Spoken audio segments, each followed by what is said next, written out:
noite. Tráfico internacional. Grupo de estrangeiros é suspeito de mandar cocaína em pedras de mármore para o exterior. Pátios lotados, veículos apreendidos pela Polícia Federal aguardam há mais de 15 anos por decisão judicial. Acidente grave, motoqueiro fica ferido em engavetamento na Fernão Dias. Xadrez furtado, universitários são suspeitos de levarem patrimônio cultural para casa. Futebol, Atlético e Cruzeiro se encontram na decisão do Campeonato Mineiro neste fim de semana. Esses são alguns dos destaques do Jornal de hoje, Band Minas, que começa agora.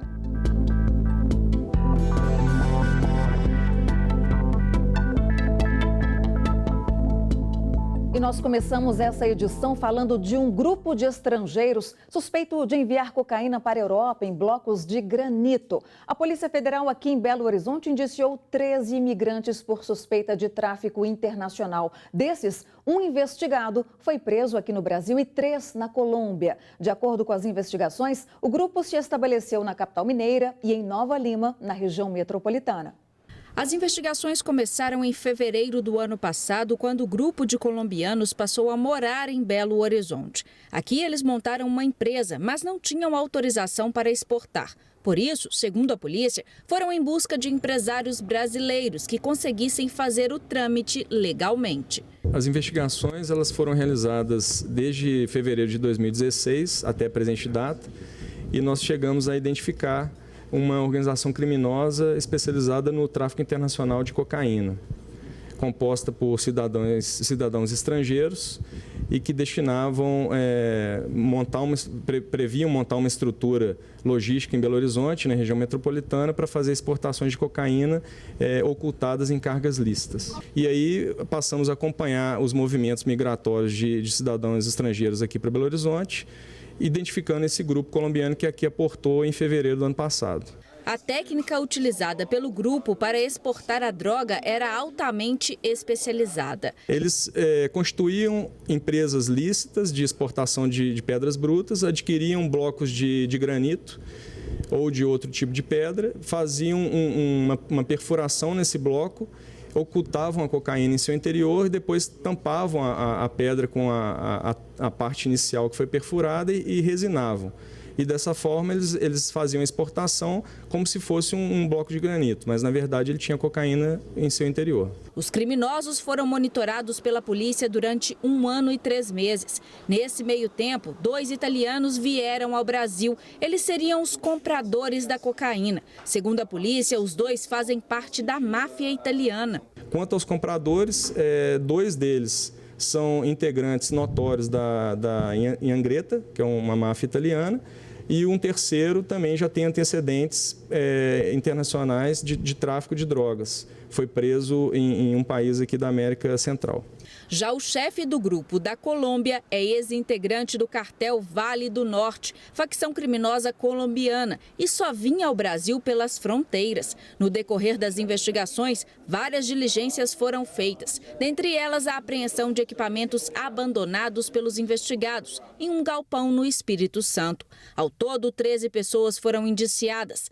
4 já estão presas. Logo após eles fazerem o desembaraço e a exportação de 7 contêineres de pedras brutas, nós mantivemos contato com a polícia e com a aduana belga e com a cooperação internacional foi checada essa carga e identificado que dos 7 blocos, 2 tinham cocaína em seu interior, totalizando 1,20 tonelada de cocaína. A exportação para a Bélgica foi a única ação do grupo no Brasil durante a investigação, mas a polícia descobriu que os criminosos já planejavam enviar 2 toneladas da droga para a Itália. Os indiciados podem responder por crime de tráfico internacional de drogas e de organização criminosa, cujas penas somadas podem chegar a 30 anos de prisão.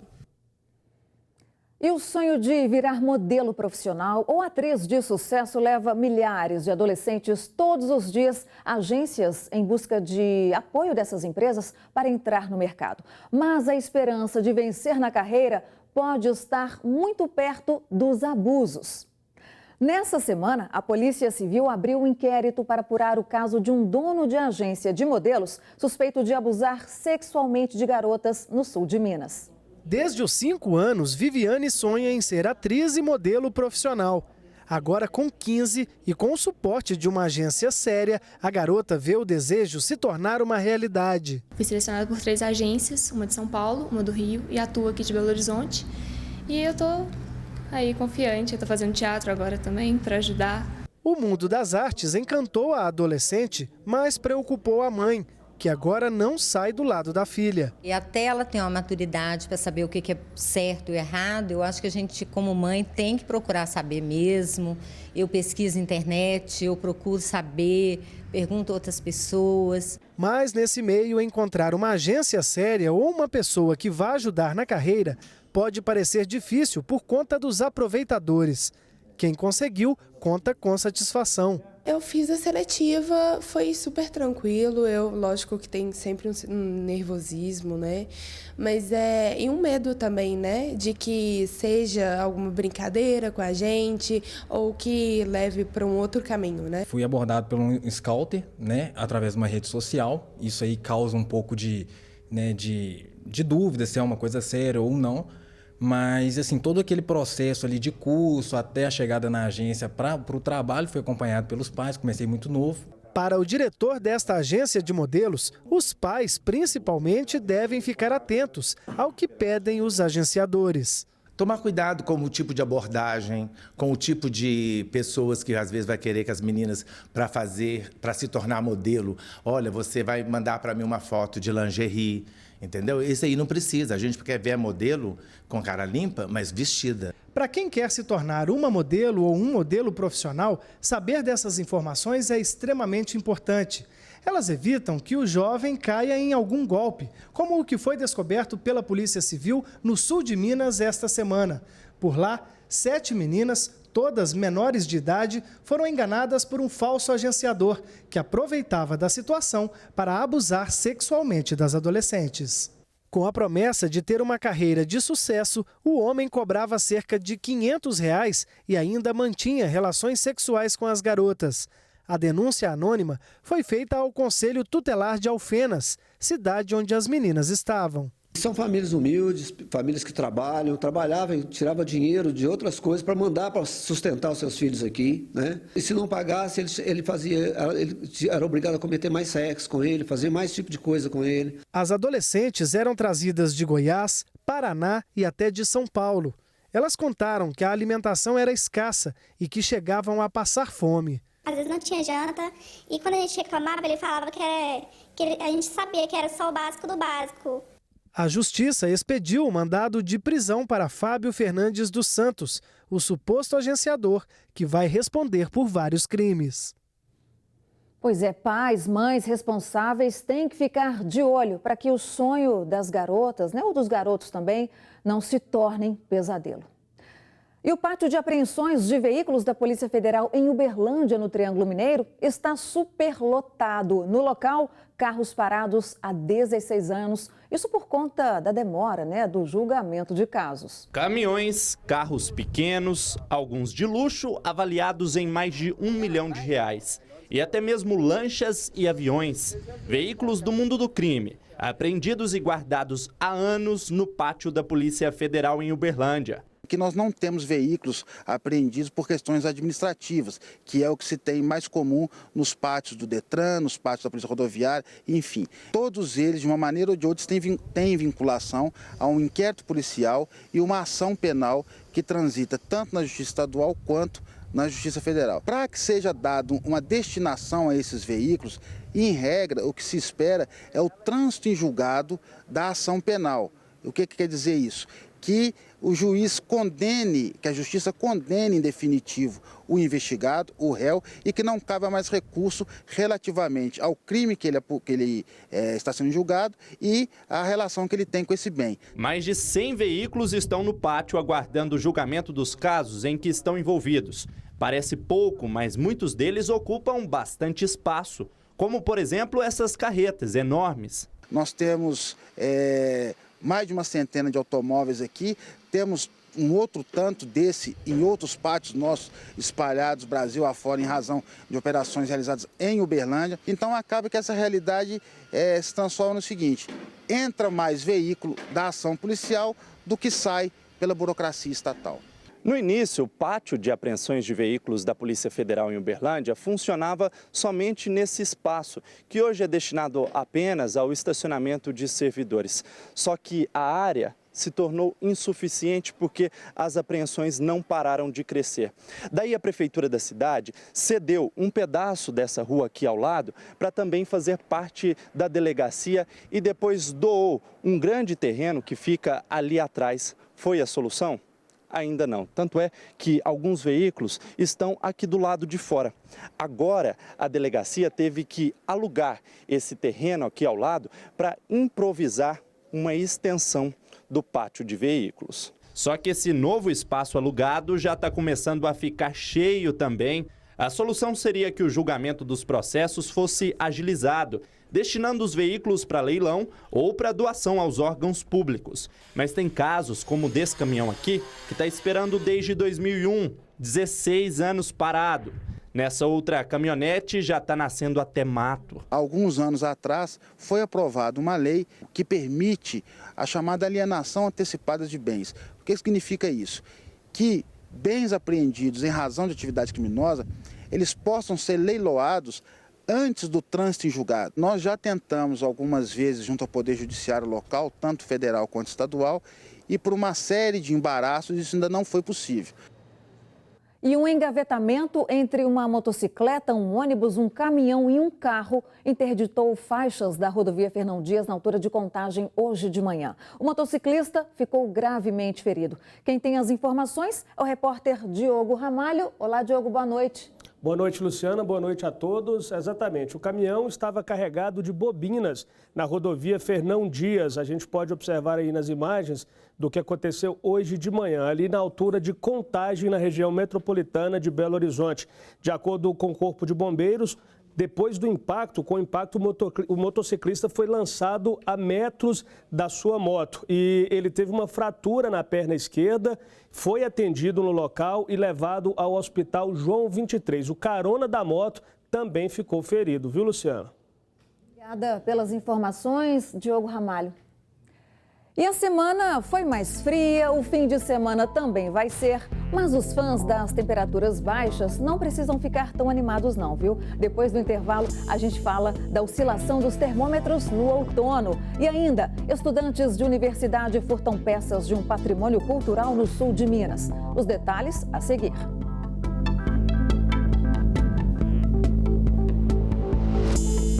Peças de um xadrez gigante que compõe um dos pontos turísticos de Poços de Caldas, no sul do estado, foram localizadas em 3 repúblicas de estudantes. 7 peças foram furtadas nos últimos meses no tabuleiro que fica em uma praça da cidade. Uma operação foi montada para tentar recuperar o material e 3 pessoas foram encaminhadas para a delegacia. O furto das peças de xadrez aconteceu no final do ano passado, mas só agora a Polícia Civil conseguiu recuperar as peças depois que um boletim de ocorrência foi registrado na cidade. O que para eles parecia uma brincadeira de estudantes se tornou um crime. 3 universitários foram conduzidos à delegacia para prestarem esclarecimentos. Eles não ficaram presos em flagrante porque o furto, segundo nós apuramos na data de ontem, ocorreu no final do ano passado. Então não havia situação de flagrante e receptação não seria, porque eles foram efetivamente os autores do furto. Uma das peças ainda foi danificada. Um dos universitários que foram detidos assumiu ter pintado o cavalo do tabuleiro de xadrez. Segundo a polícia, os jovens são de Alfenas, também do sul de Minas e de 2 cidades do interior de São Paulo. Eles ainda estavam em um bar quando decidiram seguir até a praça e, embriagados, levaram as peças para casa. Eles relataram que estavam bebendo num bar próximo ao local na data dos fatos e durante a madrugada resolveram continuar bebendo ali no tabuleiro. E em determinado momento decidiram levar as peças e a menina, que estava com 5 peças, teve a ajuda de outros 3 indivíduos de fora da cidade, que a gente agora vai tentar identificá-los, e os outros 2 rapazes levaram essas peças individualmente. Rodrigo Amorim Munhoz, de 20 anos, Pedro Bastos Deolindo, de 21 anos e Laís Aparecida Silva Lemos, de 23 anos, vão responder pelo crime de furto qualificado. Que tem uma pena de 2 a 8 anos de reclusão e, além disso, também irá incidir uma causa de aumento de pena em razão do furto ter sido durante o período noturno. E vamos ver como fica a previsão do tempo para este fim de semana? O frio continua aqui em Belo Horizonte e o céu deve ficar nublado. No sábado o dia fica com céu parcialmente nublado. Há possibilidade de chuva, inclusive, durante o dia, né? As temperaturas variam entre 17 e 25 graus. O domingo segue com a mesma previsão de tempo, mais fechado e chuva. Termômetros entre 18 e 23 graus. Já na segunda-feira, tempo parcialmente nublado, com neblina de manhã. As temperaturas variam entre 16 e 22 graus. Céu nublado também com pancadas de chuva isoladas na maior parte do estado até o início da semana. E com as temperaturas mais baixas nos últimos dias, muita gente já tirou os casacos do armário. Mas os amantes do frio não precisam se animar muito não, porque no outono é comum a variação dos termômetros entre quente e frio. Foi só esfriar um pouquinho para todo mundo tirar do armário as blusas de frio. Eu tenho bastante roupa de frio. Tá na hora de tirar tudo do guarda-roupa, porque senão se ficar no guarda-roupa vai mofar tudo. Deu para tirar, né? Esfriar um pouquinho. A gente já tem que cobrir um pouquinho, né? Tive que tirar. Eu não sinto muito frio não, mas fez um pouquinho já.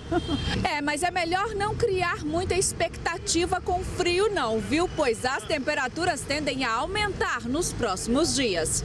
Foi só uma frente fria que passou essa semana. Devido a essa passagem dessa frente, a gente chegou a 13 graus durante a madrugada, mas essas temperaturas já aumentaram um pouco, já está fazendo em torno de 15 graus durante a madrugada, que é a média para o mês de maio mesmo. Quem se animou com o friozinho dos últimos dias pode deixar as roupas pesadas de sobreaviso, mas sem criar muitas expectativas. É uma característica do outono. Dias frios intercalados por outros quentes. O outono é uma estação de transição, né, entre o verão e o inverno, então é comum que a gente tenha essa variação mesmo. E como as temperaturas tendem a diminuir por causa da chegada do inverno, as massas de ar frio elas começam a conseguir subir mais e provocar essas diminuições de temperatura. Acho que pode continuar assim pelos próximos dias, o friozinho é gostoso, né? E os jogos no Mineirão agora vão ter uma torcida literalmente animal. Uma parte da arquibancada do estádio foi preparada para receber cães e os donos deles. Cirilo está acostumado a sair de casa para passear, mas essa foi a primeira vez que ele veio com os donos a um estádio de futebol. Eu estou amando, muito legal poder trazer ele para o campo. A gente sempre vem, eu e meu marido gostamos muito de futebol e poder trazer ele para participar com a gente desse momento, acho muito legal. Na arquibancada do Mineirão, em Belo Horizonte, Cirilo encontrou toda essa turma que veio torcer para o Cruzeiro contra o Chapecoense. O estádio é o primeiro no país a reservar um espaço especial para os torcedores de 4 patas. Ela participa, ela olha, ela fica mais atenta, levanta as orelhinhas. Esse aqui é patinha quente, ele vai trazer aí a vitória. E a torcida animada trouxe sorte. A arquibancada só é aberta em jogos sem fogos de artifício. Alguns cães têm sensibilidade ao barulho, que a gente fala que é como se fosse uma fobia ao barulho. Para esses cães não é bom vir ao Mineirão de jeito nenhum, porque eles vão ficar no nível de estresse, no medo, que vai causar um trauma para eles realmente. Vai ser uma experiência bem negativa. Não há cobrança de ingresso. Para poder entrar, o dono do animal precisa postar uma foto dele com o cão e essa hashtag. Nós não identificamos ainda um outro estádio no mundo que tenha um espaço, né, que em todos os jogos ou em vários jogos ao longo do ano tenham um espaço específico para que donos possam curtir e torcer pelo time do coração com seu animal de estimação. E se o cão se cansar ou quiser brincar, aqui atrás da arquibancada tem todo esse espaço com água, comida, brinquedos e até uma caminha para dar uma relaxada. Aí não importa o quanto o cão é fanático. Depois de um tempo, fica difícil ficar olhando de longe aquele monte de gente correndo para lá e para cá com uma bola, sem dar vontade de brincar também. Aqui eles brincam, tem a aguinha, tem as comidinhas, os petiscos, os amiguinhos. E é super bacana que a gente pode juntar duas paixões que a gente tem, que é o futebol e o amor pelos dogs, né?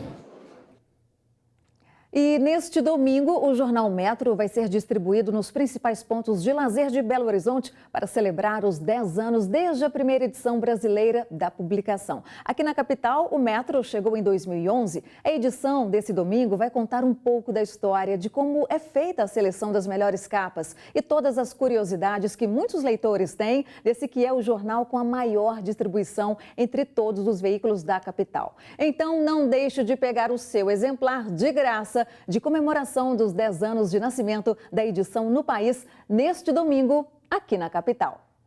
E você vai ver a seguir, o Detran fez hoje uma ação para alertar motoristas sobre a importância da direção defensiva. É o Maio Amarelo aqui na capital. E nós vamos falar também do clássico de domingo. É a final do campeonato com Atlético e Cruzeiro em campo no Independência.